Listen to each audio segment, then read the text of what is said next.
Thank you for watching our video. Please subscribe to watch our next video. Thank you for watching our video. Please subscribe to watch our next video.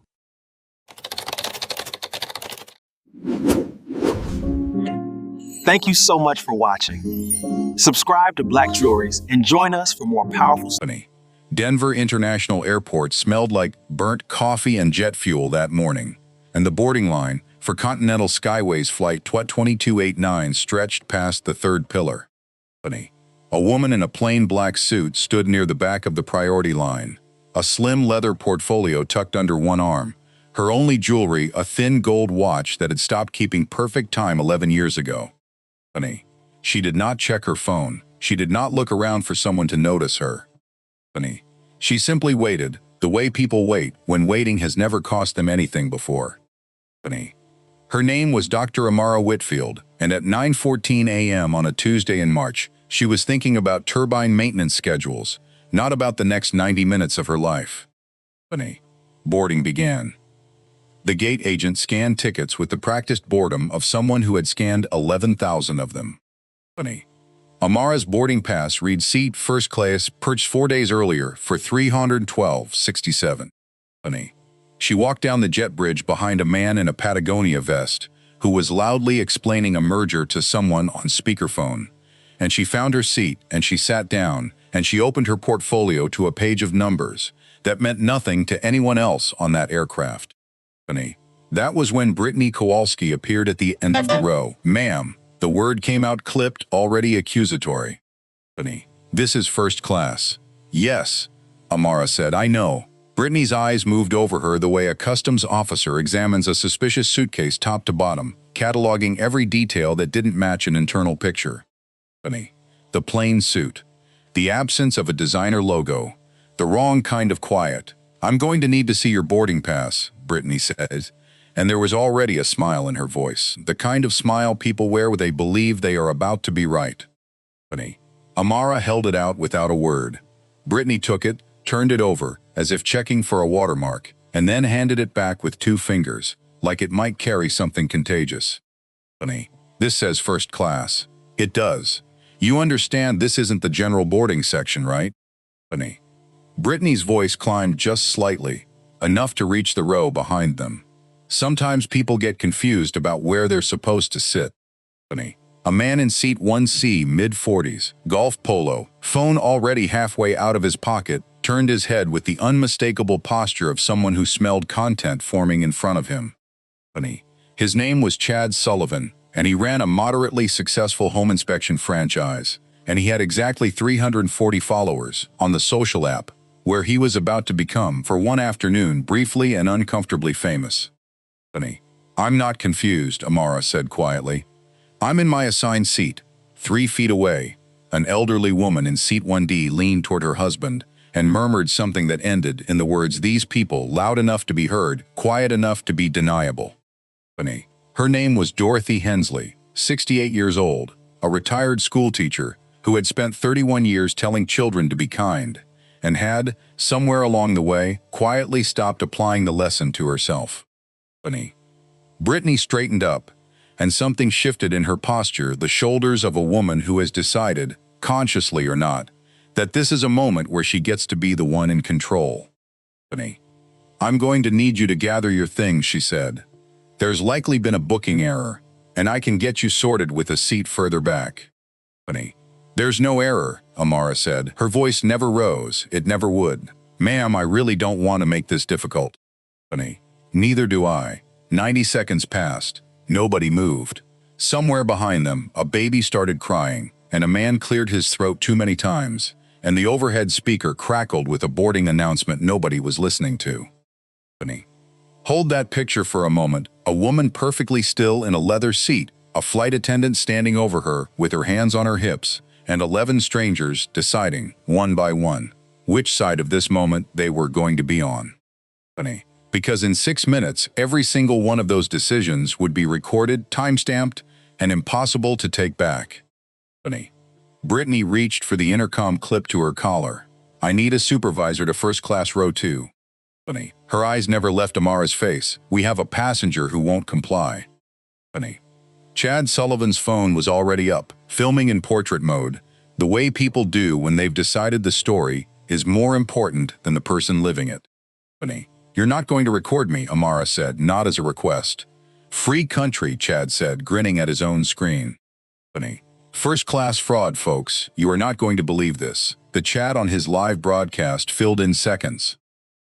Drag her off. Make her show ID. Some people really think they can just walk into first class.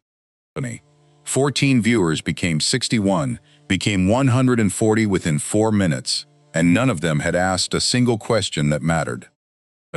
Craig Donovan, the senior gate supervisor, arrived at 9:21 a.m., clipboard in hand, tie slightly crooked from jogging up the jet bridge. He had worked for Continental Skyways for 19 years, and in 19 years, he had learned exactly one lesson that he now applied to every difficult situation. Resolve it fast, resolve it clean, and never let the flight leave the gate late on his watch. What's the holdup? He asked Brittany, not looking at Amara yet. Passenger in the wrong seat. Won't move. I think the ticket might not be legitimate. Craig turned finally and studied Amara the way a man studies a crossword clue he's sure he's seen before. He clocked the plain suit, the absence of visible wealth, the calm that didn't match the chaos around her, and he made a calculation that would define the next 26 minutes of his career. Ma'am, I'm going to need to see your identification along with the boarding pass. She handed over both without protest. He examined the Amara J. Whitfield, an address in a quiet suburb outside Denver, nothing flashy, nothing that screamed money. He examined the boarding pass. Both were by every visible measure completely legitimate. These look fine to me on paper, Craig said slowly, but we've had a rash of counterfeit passes through this gate in the last few weeks. I'm going to have to verify this through our system before we can let you keep the seat. You're welcome to verify it, Amara said. I'd suggest doing it quickly. This flight is scheduled to depart in 19 minutes. Ma'am, with respect, I don't think you're in a position to be telling me about my own timeline. Somewhere in the cabin, Dorothy Hensley said, just loud enough. Finally, someone doing something about it, and 3 rows back, a middle-aged black man named Marcus Webb stood halfway out of his seat. Excuse me, Marcus said. I watched her hand over a valid ticket. What exactly is the problem here? Sir, please sit down, Craig said, not even looking at him. This doesn't concern you. It concerns me plenty, Marcus said, but he sat because he had learned a long time ago which battles got you removed from a plane and which ones didn't. At 9:26 a.m., Craig made his decision. Ma'am, given the discrepancies we're seeing, I'm going to have to ask you to deplane so we can sort this out properly at the gate. We'll rebook you if everything checks out. There it was, the line that could not be uncrossed. Every apology that would come later would have to climb back over this exact moment. Amara looked at him for 3 full seconds without speaking, the kind of silence that makes people reconsider what they've just said, even when it's too late to take it back. Then she reached into the inside pocket of her black suit jacket and withdrew a single card, holding it face down on her tray table, one finger resting lightly on top of it. Mr. Donovan, she said, before you finish that sentence, I'd recommend you get Captain Walsh up here in person. Not on the intercom, in person. Ma'am, I have full authority to handle passenger matters. I understand that you believe that, Amara said. Get the captain. At 9:29 a.m., Officer Ray Briggs of Airport Security arrived, radio crackling on his hip, and took one look at the situation the way he had taken one look at 800 situations before it, and made the same mistake almost everyone in that cabin had already made. Ma'am, we're going to need you to come with us. Amara did not move. She lifted her finger from the card just long enough to glance at 3 text messages that had come in on her phone, sent replies of 4 words each, and set the phone face down beside the card. Officer Briggs, she said, reading his name tag, I'd genuinely rather not make your job harder than it needs to be. But I am waiting for the captain, and I intend to keep waiting. Craig disappeared toward the cockpit at 9:31 a.m., jaw tight, already rehearsing how he'd explain the delay to the tower. Chad Sullivan's broadcast had climbed to 209 viewers. Brittany Kowalski stood at the front of the cabin, arms crossed, satisfaction radiating off her like heat off asphalt, utterly convinced that the story she'd been telling herself all morning was the true one. She had absolutely no idea it was about to collapse in front of 209 strangers, and within the hour, several million more. Captain David Walsh emerged from the cockpit at 9:34 a.m., 26 years of flying etched into the lines around his eyes, a man who had handled engine failures with less visible tension than he now carried walking down that aisle. He had read the note Craig handed him. He had read it twice. His eyes found row 2, found the woman sitting perfectly still, with a card resting under her fingertip, and something in his chest went cold in a way that had nothing to do with the aircraft's air conditioning. "Everyone step back from this row," he said, and his voice carried an authority that made even Officer Briggs take an involuntary step backward. "Now." Craig blinked. "Captain, I said step back." The cabin went quiet in the particular way a room goes quiet when something has shifted that most people in it don't yet understand. Chad Sullivan's camera swung toward the captain's face, and it caught, perfectly, in high definition, the moment recognition turned into something closer to dread. Captain Walsh crouched slightly beside row 2. "Dr. Whitfield, I am so sorry. I had no idea you were on this flight." Brittany's mouth opened, closed. "Doctor, wait, you two know each other?" "Miss Kowalski," the captain said, not looking at her, "I need you to stop talking for the next several minutes." Amara finally turned the card over and set it flat on the tray table, where the morning light caught the embossed gold lettering. Sterling Aerolease Holdings.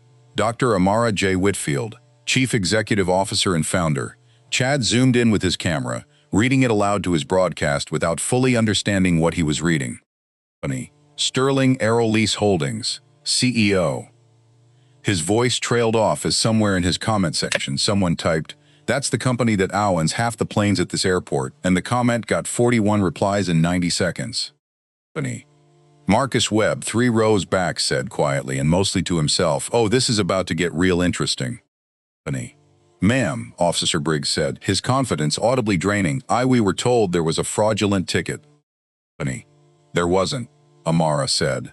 "There was an assumption. Those are different things, though I understand how they get confused."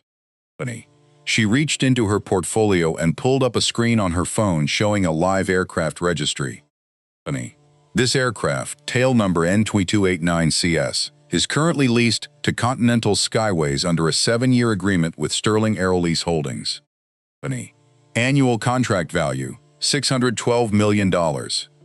I could recite the maintenance clause number if it would help clarify why I'm familiar with this particular plane, but I suspect it wouldn't." The chat on Chad's broadcast was no longer typing insults about a stolen ticket. It had shifted entirely. "Wait, she owns the plane. This flight attendant just tried to kick the plane's owner off the plane. I've never seen anything like this in my life." Craig Donovan's face had gone the color of the tray table in front of him. "Dr. Whitfield, we can absolutely sort this out.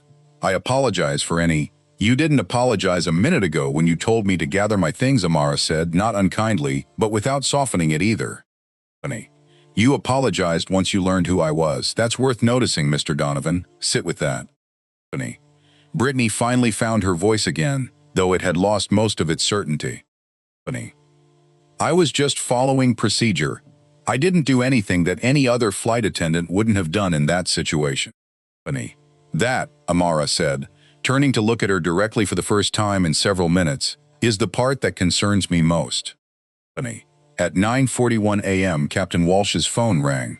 He answered it standing in the aisle, said his employee ID number, and asked to be connected to Continental Skyways Executive Verification Line. The whole cabin could hear the tension in his voice as he waited. "This is Captain Walsh on Flight 2289. Yes, I need immediate confirmation on the identity of Dr. Amara Whitfield, CEO of Sterling Aerolease." "Yes, I'll hold." 9 seconds of silence followed, the kind of silence you could hear a dust mote settle in, and then the voice on the other end came through loud enough for the first 3 rows to catch every word. "Dr. Whitfield is confirmed. She's scheduled to be in Charlotte this afternoon for a board session with 3 of our regional partners. Captain, is there a problem with her flight? Captain Walsh closed his eyes for a moment before answering. No, sir, just resolving a passenger matter, thank you. He hung up and turned back to face Amara, and in front of 209 live viewers and every passenger on that aircraft, he said the only thing left to say. Dr. Whitfield, on behalf of this crew and this airline, I owe you a real apology. Not the kind people give when they're caught. A real one. I appreciate that, Captain, Amara said. But you should know something before we go further. This entire incident has been recorded from at least 3 separate phones and streamed live to what looks like a few hundred people. By the time this plane lands, it will likely be a few 100,000. She wasn't threatening him. She said it the way she might have described a weather pattern, true, observable, already in motion, no longer something anyone in that cabin had the power to stop. Forward hook. Because this is the part of the story where most people expect the villain to get what's coming and the story to end. It doesn't end there, because Dr. Amara Whitfield had learned a long time ago that a single fired employee changes nothing. A single apology fixes nothing. What she wanted next would take much longer than the 19 minutes this flight had already been delayed. At 9:47 a.m., Amara's phone buzzed. She answered it on speaker without asking anyone's permission, because at this point, permission had stopped being the currency of the conversation. This is Gregory Hastings, Regional Vice President for Continental Skyways, came a tight voice through the speaker. Captain Walsh flagged an incident on Flight 2289 involving, did I hear this correctly, Doctor? Whitfield? You heard correctly, Mr. Hastings, Amara said. I was told by your gate supervisor that my legitimately purchased first-class ticket was likely fraudulent, that I needed to be removed from the aircraft, and I was live-streamed without my consent by at least one other passenger during the process. I'd like to walk you through exactly what happened, because I don't think you're going to like it. She did, calmly, in order, without raising her voice once. She described the accusation of fraud, the demand that she gather her things, the murmured comment from the row behind her, the phone in her face. It took anyone in a position of authority to ask a single verifying question before jumping straight to removal. Marcus Webb, listening from 3 rows back, said quietly to the man beside him, I've had this exact thing happen to me. Just never had the paperwork to fight back with. Elena Ruiz, a young insurance analyst sitting in 3B who worked in aviation underwriting and understood exactly what a $612 million lease contract meant to an airline's balance sheet, had been quietly recording her own commentary in Spanish for her 300 followers, most of them fellow industry professionals. Her stream was climbing too, and the story was starting to travel along a second, faster channel entirely outside Chad Sullivan's broadcast. Gregory Hastings' voice, when it returned, had lost every trace of its earlier crispness. Dr. Whitfield, I want to be direct with you. What can we do to make this right? I don't want a voucher, Amara said. I don't want a refund. I want to know that the next person in a plain suit who doesn't fit somebody's picture of what first class is supposed to look like doesn't have to carry a business card in their pocket just to be believed. Silence on the line, real silence, the kind that costs a company more than an apology ever could. I'm proposing 3 things, Amara continued. First, Ms. Kowalski is removed from active flight duty pending a full review, not fired on the spot out of panic. Review properly, the way any employee deserves, but removed from customer contact today. Second, Mr. Donovan undergoes retraining specifically on verification protocol before any passenger removal. Because right now your procedure appears to be assume first, ask questions never. Third, I want a documented system-wide bias recognition training rolled out to every customer-facing employee within 90 days with real metrics, not a slide deck nobody reads. Done, Hastings said immediately. All 3, I'll have it in writing within the hour. Brittany Kowalski, who had been standing silently near the galley for the last several minutes, finally spoke, and her voice cracked in a way that surprised even her. I really was just doing my job. I don't understand why this is turning into all of this. Funny. People try to sneak into first class all the time. Every head in the cabin turned toward her. Funny. Messrs. Kowalski, Amara said, and for the first time there was something almost sad in her voice. In 26 minutes, you never once asked yourself if you might be wrong. Funny. Not when I handed you a valid ticket, not when the supervisor confirmed my ID matched. Funny. Not when a captain with 26 years of experience told you to stand down. Funny. That's not a mistake anyone makes by accident. That's a habit. And habits like that one have a body count you'll never see. Because most of the people you've done this to didn't happen to be carrying a card that could stop you.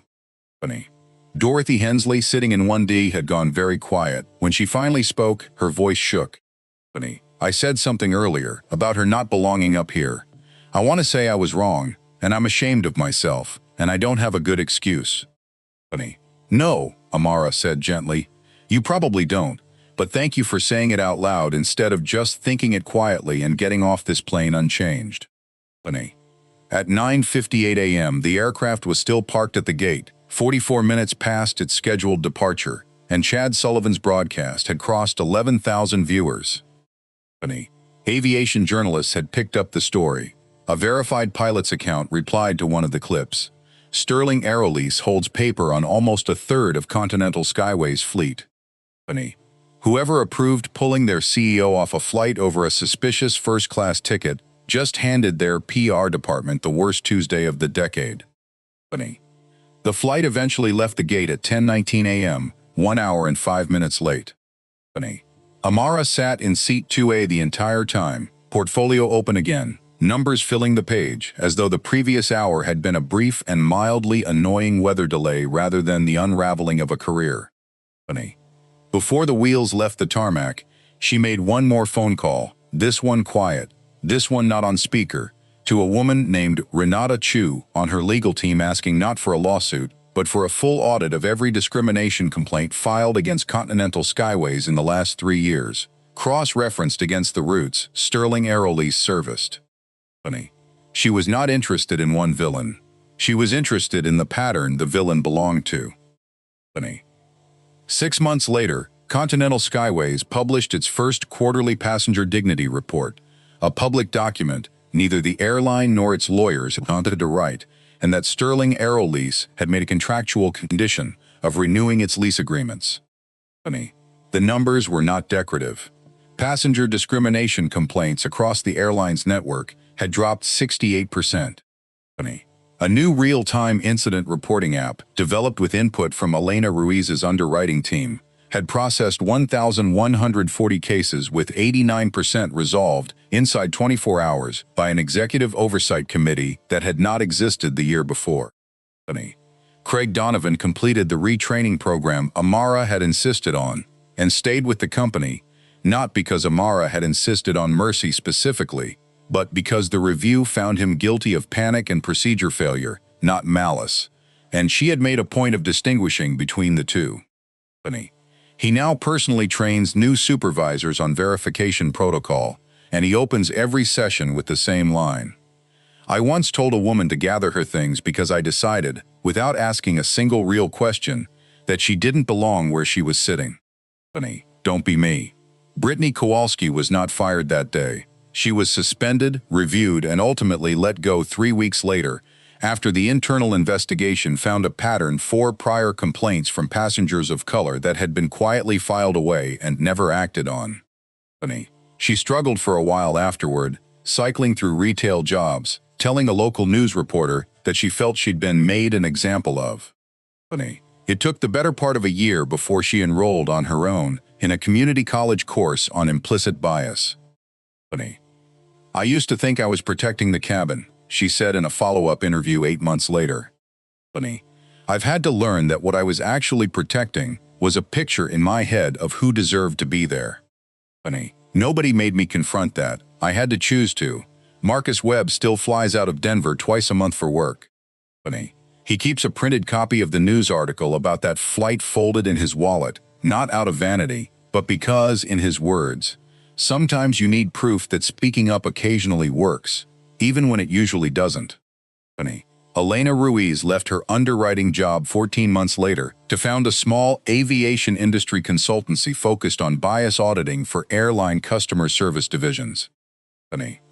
Her first 3 clients were airlines that had watched the Continental Skyway story unfold in real time and did not want to star in the sequel. Dorothy Hensley, 68 years old and 31 years retired from teaching, joined Continental Skyway's newly formed Passenger Advisory Council the following spring. She has said, more than once, that it is the only volunteer position she has ever taken that required her to publicly apologize before she could start doing any good. And Dr. Amara Whitfield never gave a single interview about the incident, never posted about it, never once used it to build anything for herself. When a reporter finally tracked her down 8 months later and asked why she hadn't turned the story into a headline of her own, she gave an answer that ended up quoted, more than anything Chad Sullivan ever filmed. I didn't need the world to know what happened to me, she said. I needed one airline to make sure it stopped happening to people who don't carry a card that can prove they matter. That was always the only goal. Sterling Aero Lease Holdings expanded its lease agreement with Continental Skyways by $340 million the following fiscal year, not in spite of the incident, but because the airline had, slowly and under real pressure, become something worth investing in again. There is a version of this story where Dr. Amara Whitfield stands up in that cabin, reveals who she is, and simply walks away satisfied. And if you have watched enough of these stories, you already know that version by heart. The villain humiliated. The credits roll. Everybody claps. That is not what happened here, and it is not, in the end, the point. The point is this. The 26 minutes it took a flight crew to accuse a paying passenger of fraud cost nothing to anyone standing in that aisle. Not one supervisor lost $1 for assuming the worst about a quiet woman in a plain black suit. It only became expensive when the person on the receiving end had the resources to make the cost visible. Most people never get that chance. Most people gather their things, swallow the humiliation, and never get an apology at all. If you've ever been the person quietly asked to prove you belong somewhere you had every right to be, you already know the weight of that 26 minutes better than any story can explain it to you. And if you've ever been the one standing over someone else, deciding without asking a single real question that they didn't fit the picture in your head, this is the part where the story is actually asking something of you. Share this if you believe dignity shouldn't require a business card to prove it. Comment with the moment you either found your voice or wish you had. And if this story moved you, subscribe, because the next one is about the people who never got their apology at all and what the rest of us owe them. This has been Quiet Power. Not every story ends with the plane taking off on time. But every one of them ends with a choice about who we decide to become in the 26 minutes that matter. Disclaimer: this story is a work of fiction created for entertainment and educational purposes only. All characters, names, businesses, and events depicted are entirely fictional and do not represent any real person, living or dead, or any actual establishment. Any resemblance to real persons, organizations, or events is purely coincidental. This content is intended to explore themes of human dignity, workplace ethics, and social justice through narrative storytelling. It does not make factual claims about any individual, company, or institution.